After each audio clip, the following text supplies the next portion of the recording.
Hi friends, നമ്മുടെ YouTube ചാനലിലേക്ക് എല്ലാവർക്കും സ്വാഗതം. അപ്പോൾ ഇന്ന് നമ്മൾ വീഡിയോയിലൂടെ പറയാൻ ഇത് മാരുതി സുസുക്കി സ്വിഫ്റ്റ് ആണ് വണ്ടി.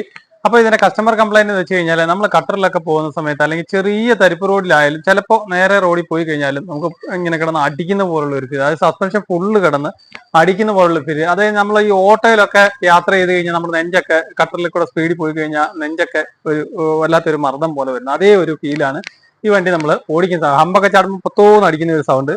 അതുപോലെ തന്നെ ചെറിയ തരിപ്പുള്ള റോഡിലൊക്കെ പോകുന്ന സമയത്ത് കടകടകടകടാന്നുള്ള അടി മാത്രമല്ല മെയിൻ ആയിട്ടുള്ള വിഷയം, അതായത് വണ്ടിക്കുള്ളിൽ ഭയങ്കര ഒരു ഫോഴ്സ് ആണ്, നല്ല രീതിയിലുള്ള ഒരു ഫോഴ്സ് വരുന്നുണ്ട്. അതായത് നമ്മുടെ ബോഡി ഉൾപ്പെടെ കിടന്ന് വൈബ്രേറ്റ് ചെയ്യുന്ന പോലുള്ള ഒരു ഇടിപ്പ്.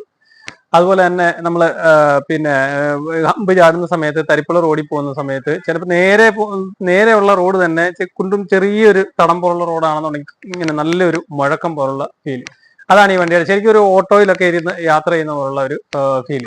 അതാണ് ഈ വണ്ടിയുടെ കംപ്ലൈന്റ്. അപ്പോൾ നമ്മൾ ഇതിന്റെ ഫ്രണ്ട് സസ്പെൻഷൻ പൊക്കി വെച്ചിട്ടുണ്ട്, അതുപോലെ തന്നെ ഇതിന്റെ ഷോക്ക് അഴിച്ചു വെച്ചിട്ടുണ്ട്. അപ്പോൾ ഇതിന്റെ കണ്ടീഷൻ നമുക്ക് നോക്കാം. നമ്മളിപ്പോൾ ഇതിന്റെ ഷോക്ക് അഴിച്ചു വെച്ചിട്ടുണ്ട്.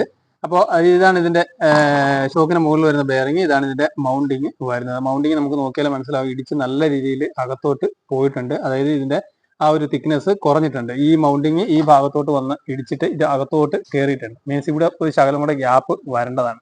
ടോട്ടലി മൊത്തത്തിൽ ഗ്യാപ്പ് ഏകദേശം ഇത്രയും വരേണ്ടതാണ്. അപ്പോൾ ഈ മൗണ്ടിങ് പോയിട്ടുണ്ട്. ഇനി നമുക്ക് ഷോക്കിന്റെ കണ്ടീഷൻ നോക്കാം. ഷോക്ക് നമുക്ക് താഴോട്ടൊന്ന് പ്രസ് ചെയ്ത് നോക്കാം. നമുക്ക് ഷോക്ക് ഒന്ന് പ്രസ് ചെയ്ത് നോക്കാം.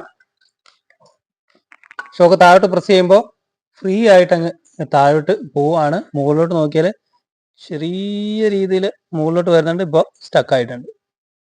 ഇപ്പം അത് വരുന്നതേ ഇല്ല. സ്റ്റക്കായിട്ട് ചെറിയൊരു മൂവ്മെന്റ് ഉണ്ടെന്നേ ഉള്ളൂ. ഇപ്പോൾ അത് സ്റ്റക്കായിട്ടുണ്ട്. പക്ഷെ ശരിക്കും താഴോട്ട് പ്രസ് ചെയ്ത് കഴിഞ്ഞാൽ നല്ല രീതിയിൽ ഷോക്ക് മുകളിലോട്ട് വരണ്ട. നമുക്കൊന്ന് വലിച്ചു നോക്കാം. വലിക്കുമ്പോൾ ഭയങ്കര ഹാർഡായിട്ടാണ് വരുന്നത്. അതായത് മുകളിലോട്ട് നല്ല ഫ്രീയിൽ, നമ്മൾ താഴോട്ട് ഇച്ചിരി ഹാർഡിലായിരിക്കും പ്രസ് ചെയ്യുന്നത്. അതുപോലെ തന്നെ മുകളിലോട്ട് വരുമ്പോൾ നല്ല രീതിയിൽ മുകളിലോട്ട് വരേണ്ടതാണിത്.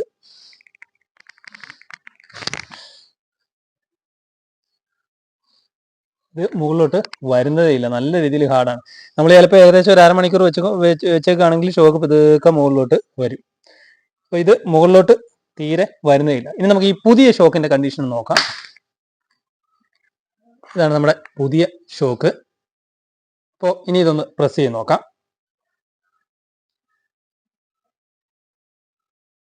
താഴോട്ട് പ്രസ് ചെയ്യുമ്പോൾ നല്ല ഹാർഡിൽ, ചെറിയ ഹാർഡിൽ താഴോട്ട് പോകുന്നുണ്ട്. നമ്മൾ വിടുന്ന സമയത്ത് നല്ല സ്പീഡിൽ മുകളിലോട്ട് വരുന്നുണ്ട്. ഇതാണ് ഈ ഷോക്കിന്റെ വർക്കിംഗ് കണ്ടീഷൻ. നല്ല ഷോക്ക് ആണെന്നുണ്ടെങ്കിൽ ഇത് നല്ല രീതിയിൽ മുകളിലോട്ട് വരും. ഓക്കെ. അതേസമയം നമ്മുടെ പഴയ ഷോക്ക് ഇതുവരെ ഇത് വന്നിട്ടില്ല. അത് അങ്ങനെ തന്നെ സ്റ്റക്കായിട്ട് ഇരിക്കുകയാണ്. നമ്മൾ വലിച്ചിട്ട് പോലും കൈകൊണ്ട് വരുന്നില്ല. അപ്പോൾ ഇതിൽ എന്താ സംഭവിക്കുന്നത് വെച്ച് കഴിഞ്ഞാൽ, നമ്മൾ ആക്ഷൻ ആവുന്ന സമയത്ത് ഈ ഷോക്ക് താഴോട്ട് പോകും, മുകളിലോട്ട് വരാത്ത ഒരു അവസ്ഥ വരും. മുകളിലോട്ട് വരാതെ വന്നു കഴിഞ്ഞാൽ ആ ഒരു ഷോക്ക് മൊത്തം നമ്മുടെ ബോഡിയിലോട്ട് എഫക്ട് ചെയ്യും. നമ്മുടെ ലോറാം പോകും, അതുപോലെ തന്നെ ടൈറോയിഡിന്റെ, സ്റ്റിയറിംഗ് ബോക്സ്, റാക്കന്റെ, ഇങ്ങനെയുള്ള സകലമായ സാധനങ്ങളും ഈ ഒരു കംപ്ലൈന്റ് കൊണ്ട് പോകും.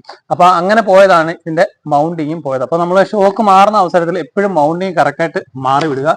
ഇതാണ് ഇതിന്റെ പുതിയ മൗണ്ടിങ് വരുന്നത്. ഇതിന്റെ ഗ്യാപ്പ് നോക്കിയാൽ മനസ്സിലാവും, ഇതിനകത്തെ ഗ്യാപ്പിന്റെ വ്യത്യാസം. ഇത് കറക്റ്റ് സ്ട്രേറ്റ് ഇരിക്കുകയാണ്, ഇതങ്ങ് അകത്തോട്ട് കുഴിഞ്ഞ് കയറിയിരിക്കുകയാണ്. മീൻസ് ഈ ഷോക്ക് പോയിട്ട്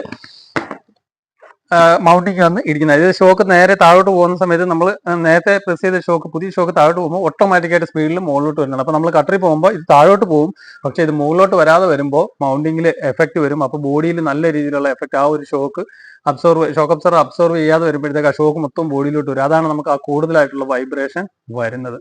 നമുക്ക് രണ്ട് ഷോക്കും മാറാനായിട്ടുണ്ട്. ഇനി അപ്പുറത്തെ ഷോക്ക് അഴിച്ച് നമുക്ക് നോക്കാം, അതിന്റെ കണ്ടീഷൻ നോക്കാം. നമ്മളിപ്പോൾ ഈ ഷോക്ക് ഇതുവരെ പൊങ്ങി പൂർണ്ണമായിട്ട് വന്നിട്ടില്ല, ഇപ്പോഴും പൊങ്ങിക്കൊണ്ടിരിക്കുന്നതേ ഉള്ളൂ. മീൻസ് ഒന്ന് ആലോചിച്ച് നോക്കണം അതിന്റെ ഹാർഡ്. അപ്പോൾ നമ്മളിപ്പോൾ റൈറ്റ് സൈഡിൽ നിന്ന് അയച്ച ഷോക്കാണ്, ലെഫ്റ്റ് സൈഡിലെ ഷോക്കാണ് അത്. നമ്മളിപ്പോൾ താത്തു സെയിം കണ്ടീഷൻ, ഇത് പൊങ്ങി വരുന്നില്ല, ചെറുകെ പൊങ്ങി വരുന്നതേ ഉള്ളൂ. വലിക്കുമ്പോഴത്തേക്ക് മുകളിലോട്ട് വരുന്നതേ ഇല്ല. അപ്പോൾ ഈ ഷോക്ക് നമ്മൾ നേരത്തെ കാണിച്ചതാണ്, അതേപോലെയുള്ള ആക്ഷൻ തന്നെയായിരിക്കും ഈ ഷോക്കും വരുന്നത്. നോക്കുമ്പോൾ നല്ല ക്വിക്കായിട്ടായിരിക്കും മുകളിലോട്ട് വരുന്നത്. ഓക്കെ. അപ്പോൾ ഇത് ഷോക്ക് മാറുമ്പോൾ കറക്റ്റായിട്ട് തന്നെ മൗണ്ടിങ് മാറി വിടുക. ഇത് നമ്മളിപ്പോൾ പഴയ എടുത്ത ലെഫ്റ്റ് സൈഡിലെ ഷോക്കിന്റെ മൗണ്ടിങ് ആണ്, ഇത് റൈറ്റ് സൈഡിലെ ഷോക്കിന്റെ മൗണ്ടിങ് ആണ്. ഗബ്ബെ മോൺട്രോ ആണ് നമ്മൾ ഷോക്ക് എടുത്തേക്കുന്നത്. നേരത്തെ ഇട്ടേക്കുന്നതും മാരുതി MGP വരുന്നതും മോൺട്രോ തന്നെയാണ്.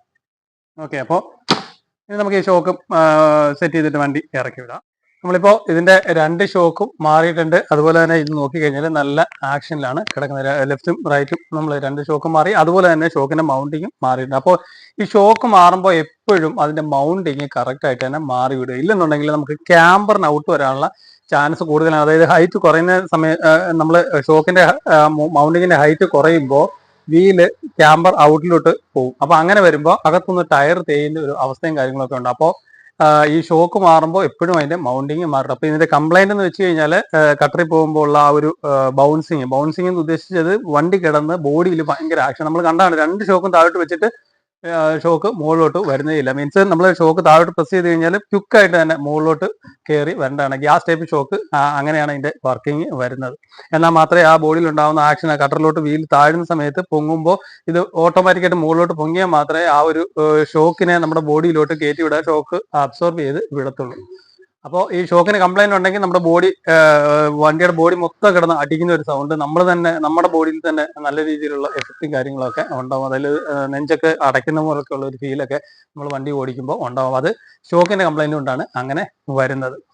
അപ്പോൾ മാരുതി സുസുക്കി സ്വിഫ്റ്റിന്റെ ഷോക്കിന്റെ കംപ്ലൈന്റ് അല്ലെങ്കിൽ വണ്ടിയുടെ ആ ഒരു എഞ്ചിന്റെ ബോഡിയിലോട്ട് വരുന്ന ഒരു അടിപ്പിനെ കുറിച്ചാണ് നമ്മൾ വീട്ടിലെ മനസ്സിലാക്കിയത്. Okay, thank you for watching.